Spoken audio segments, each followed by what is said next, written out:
Hi guys, welcome to our Hot Topic special on YouTube. Great to be back for another season of Boots, Balls and Bras with my Cody Fara Williams. We're going to be talking about our special topic, which is, do Arsenal drop their number one goalkeeper Zinsberger, or do they stick? I know last season, and it's been quite documented this summer, about the goalkeeper. Really important in terms of, it's a key position for Arsenal. It's always been really important, and if we look back in the day when they had Emma Byrne, they had a someone who they can trust, who knew how they could play. And I don't really think they've actually ever replaced her or had that confidence as a club that they will lead that back line. Obviously, Mary Drake Earps was their number one target. They didn't get her, but I don't think they could have. She's in contract, and Man United, like they did with Russo, they would just let it run out. Get that, you could offer $1 billion. I don't think they still want. It's not even a case. So my point, I get it. They tried to get Mary even early, even before the World Cup. So they were in to try and get Mary, right? Jonas, he's identified that's a key area in terms of their progression, in terms of them really trying to push Chelsea for the title, in terms of them trying to progress through Europe, in terms of them trying to win an FA Cup or a League Cup again this year. They needed a goalkeeper to do that, because we talk about the players outfield. It's not just about the outfield players, and we've seen that with Mary, both for England and for Man United, how important having a goalkeeper that is competent, that is good enough to not only stop the ball going in the back of the net, but can play football. Yeah. Right? Because you need both. They knew they weren't getting Mary. So they knew throughout the World Cup they had a 6 to 8 week period where Mary Earps was not going to Arsenal. Yeah. So you can push and you can try, and players can put in a transfer request and all that. We're not like the men's game. Those transfers don't get put through. Yeah. So you training alone, or whatever the talk was coming out of Man United camp, or you not doing media interviews, irrelevant. He should have gone and found a goalkeeper. Hannah Hampton has signed for Chelsea as a third choice goalkeeper. She could have gone to Arsenal and been first choice. Yeah. Dom Sella has signed for Aston Villa. You're telling me if that Arsenal didn't go for Dom Sella, she's not running to Arsenal? She's down the M6, bruv. She's in. She's at St Albans. She is not signing for Aston Villa if Arsenal are going for it. That is fact. These are facts. Yeah. So what I'm saying, who's doing your recruitment? Bruv, you are going to Arsenal over Villa. I'm going to Arsenal. You're going to Arsenal over Villa. Man United have just signed is it the Lyon or PSG? On loan. Yeah. They've signed another top class keeper to push Mary to another level. Yeah. Now we're still seeing Zinsberger at Arsenal. I'm not saying she's a bad goalkeeper, but she's not world class. Yeah. And now if Arsenal want to go to that next level, you need a world class goalkeeper. And they've missed the boat. They've missed it. Yeah. So this season people are going, you're being biased. You're a biased Chelsea fan. When I'm saying Chelsea are going to win it, they got 3 world class goalkeepers. Yeah. 3. Berger can't even get into the starting 11. That's about to say, Berger didn't even get into the starting 11. 3 goalkeepers, Eartha, and Arsenal have got what? Who? Hannah wasn't even in the squad, was she? Eartha. And now you've got Arsenal think that, what are they going to win this year?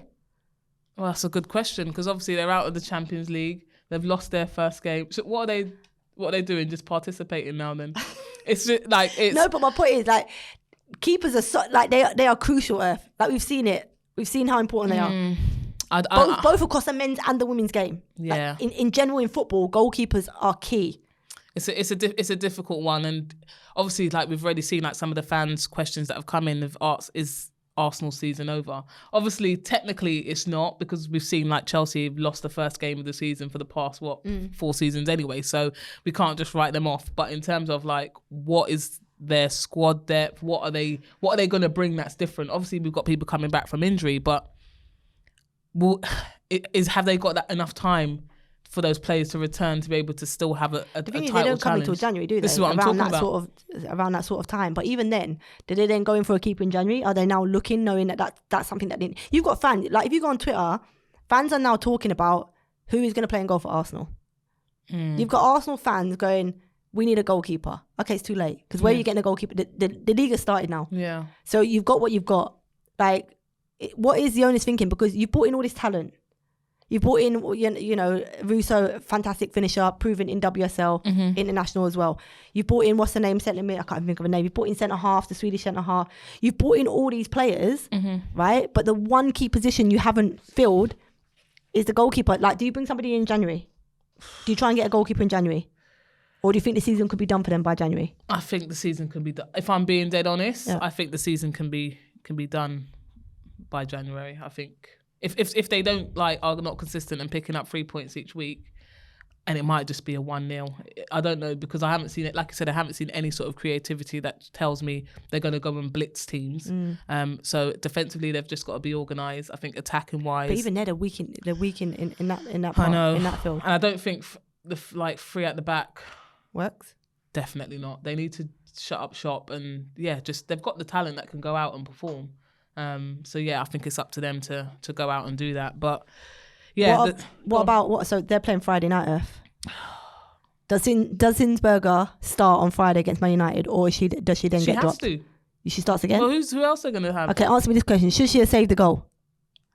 She should have. As a goalkeeper. That's what I'm saying. As a goalkeeper, I believe it was a save. It was a savable shot.